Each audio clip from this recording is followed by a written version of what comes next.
Welcome back, everyone. All right, so for today's lesson, you are going to be needing a writing utensil. You're going to need a ruler and a compass, so make sure you've got everything ready. Today, we're going to be working on your day 6 notes. Our goal for today is, given a system of any equations, you will be able to solve for the solutions graphically. All right, and then the second part, we're going to end today with 2 very special and unique circle questions. All right, so let's go ahead. We're going to jump right into these notes for today. All right, so steps for solving any system of equations graphically. The first thing you're always going to do is just graph both equations. Identify the points of intersection, and the points of intersection are your solutions. Remember, if they are not perfect integer points, then you can use your graphing calculator to find what those decimal solutions would be. All right, so let's go ahead and take a look at our first system of equations. So the first thing we have to do is look at them and identify what shapes they're going to be. So if I take a look at my first equation, I notice that only the x is going to be being squared. So this is going to be a parabola. If I look at my second equation, nothing is squared, which means this is going to be a line. Okay, so let's go ahead and review graphing your parabolas. Okay, so the first thing we have to do is find our axes of symmetry. So that's x equals negative b all over 2a. All right, so that means here my b value is negative 6, so a negative 6 becomes positive 6. 2 times my a value is 1 is just 2. So that means that my axis of symmetry is x equals 3. So now I'm going to set up my table. These are going to be the points I'm going to use in my parabola. I take that axis of symmetry, that goes to the middle, and then I want 3 values below and 3 values above it.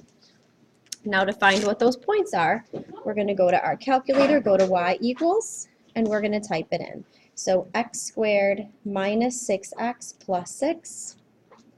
All right, and then I can find the corresponding y values. So here we're going to get 6, 1, negative 2, negative 3. So there's my vertex or my turning point. Negative 2, 1, and 6. Okay, so now we can go ahead and plot our parabola. So 0, 1, 2, 3, 6, 1, 1, 2, negative 2, 3, negative 3, and then we go right back up the parabola. And we connect all of those dots. Now remember, parabolas are functions. Functions continue on forever, so we have to continue and put arrows at the edges. And this is y equals x squared. And we label. All right, so now we can go ahead and graph our line. It's already in standard format for ourselves, so we can just start at our y-intercept. We go down 1 over 1. And follow the pattern. Now lines are straight, so we want to make sure we use our ruler. We label. Okay, now we did all of this work. We just graphed both. So now we actually have to answer the question, which was to solve. So if I take a look here, there are 2 solutions. There's 2 points of intersection. So I need to make sure that I write those out. So the first one is 0, 6. And the second one is going to be 1, 2, 3, 4, 5, 1. And we've got our solutions. All right, so let's go ahead and take a look at one more. So let's take a look now at question 2. Again, we're going to solve graphically. So the first thing we have to do is identify what shapes we have. So my first shape, nothing is squared, so this is going to be a line. And if I look at my second equation, the x is squared and the y is squared, so this is going to be a circle. So let's start by graphing the line first. It's already in y-intercept form, so we can just go ahead and graph your y-intercept and then use your slope to plot your next couple points and connect with your straight line.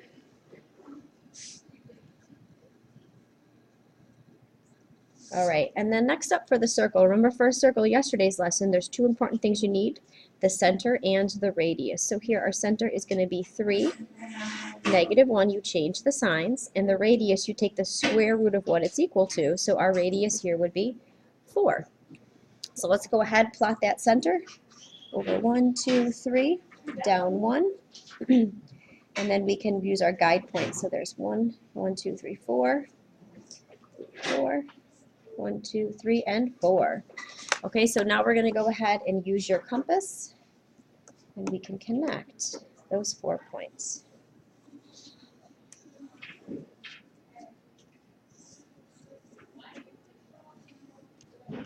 All right, and as we do this, we could see that we actually have 2 perfect points there that are our solutions. So our solutions here are the points -1, 1, and 3, -5.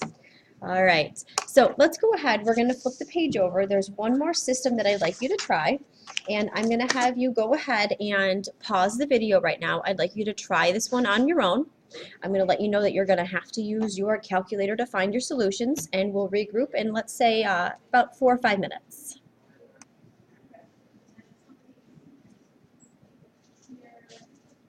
All right, let's go ahead and take a look and see how it went. So we had our parabola, so we needed a table of values. We had our line.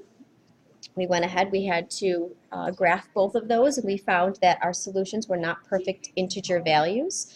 So since the points are not integers, we use our calculator to find our solutions, and we get -1.8, -6.6, and then 0.8 and -1.4. If you need a reminder about how to find the solutions in the calculator, I believe that was on your day 2 notes in this packet. All right, so let's go ahead now and let's try our last 2 special circle questions.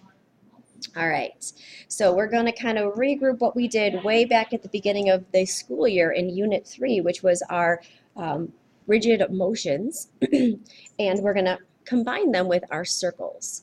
So our extra circle problems. What is the new equation of a circle? And here's our equation of a circle after a t of 5, -2. So the first thing we have to do is remember, well, what is a t? Well, a t is a translation. So now you need to think, well, what do we do in a translation? So a translation is a glide or a slide. All right, so what are we going to do with this little 5 and that little -2? Well, we learned that when we have a translation, that's going to change all the points by adding or subtracting those numbers to your x and your y coordinates. So let's think about a circle. So we're going to have a circle on a coordinate grid. Okay, so our circle is going to be over here. So what is a translation going to do? Well, it's going to slide it. So let's see, if we're sliding it, what is going to change in our circle? So our circle is going to change the center. So the center is going to change. But now let's think, will your radius change? Well, in a translation, are you changing the size of the circle? No, so that means the radius is going to stay the same. Okay, so what we have to do now is we have to interpret this in our equation. So if the radius is going to stay the same, that means the 36, we want to keep that a 36. We don't want to change that. But the center is going to change. Okay, so now to change the center, the first thing we have to do is find out, well, what is the center? So let's take the center out of this equation. So our center here, our center is going to be -1, +1. Now we want to translate that 5, -2. So we're going to take -1, we're going to add the 5, and we're going to get 4. We take the +1, the y value, we're going to subtract 2, and we're going to get -1. So our new center is going to be 4, -1. Now that we have the new center, let's put it back into our circle equation. So now our circle equation is going to be x minus 4 squared plus a y. Now it's a -1, so it becomes a +1 in the equation. And then equals the 36 stays the same. And that would be the new equation of our circle. All right, let's take a look. We've got one more to go. So let's take a look. What is the new equation of a circle? Okay, after a dilation of -3. So let's think. If we have the circle, so again, the center here is going to be -1, 1. If we dilate it, we need to think, well, what happens when you dilate? Well, it's going to make it bigger, but remember, when you zoom in and you zoom out, it also changes the location of the center. So here we're going to make it bigger, so we're zooming it out. So it's actually going to push it outwards. So it's going to make it bigger, but it's also going to push it outwards. So let's think. What are we changing here? Are we changing just the radius, or are we changing the radius and the center? Well, because we're dilating it, we're zooming it out, it's going to end up changing both. So the center and the radius are going to change. Okay, so let's go ahead and let's try that out. So our center here is going to be the point. Now we change the signs, so negative 1, 1. Now we want to dilate that by 3. So remember, when you dilate by 3, you're going to multiply by 3.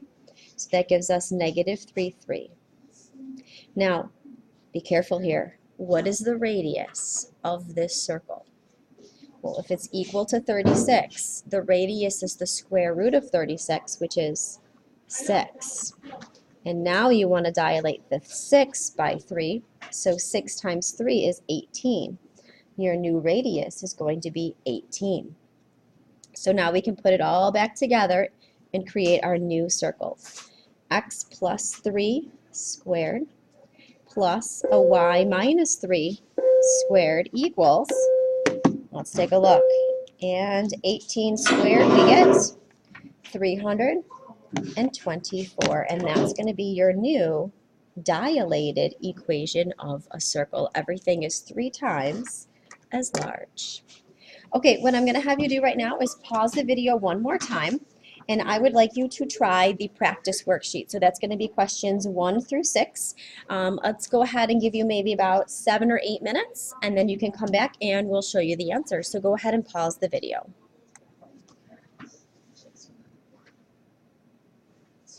All right, I'm going to go ahead and show you the solutions here. So the solution to number 1 and 2, so there's only one solution to the first one, 2, 0. The second solutions, you have some decimals. I'll let you take a look at those. And again, these were actually rational decimals. They terminated, so there's no rounding. It did not tell you to round, so you keep all the decimals there. Okay, next up, you can take a look. We have our center at 6, negative 7, our radius at 2, radical 3. We have our equation of the circle here. Down at the bottom, you can see we have y equals negative 2x minus 4. And number 6, the answer is 1. All right, ladies and gentlemen, great job today. I will be back tomorrow, so I'll be here before school if you have any questions. But right now, I'm going to have you go ahead and flip open to your day 6 homework and go ahead and work on that. Have a great rest of your day.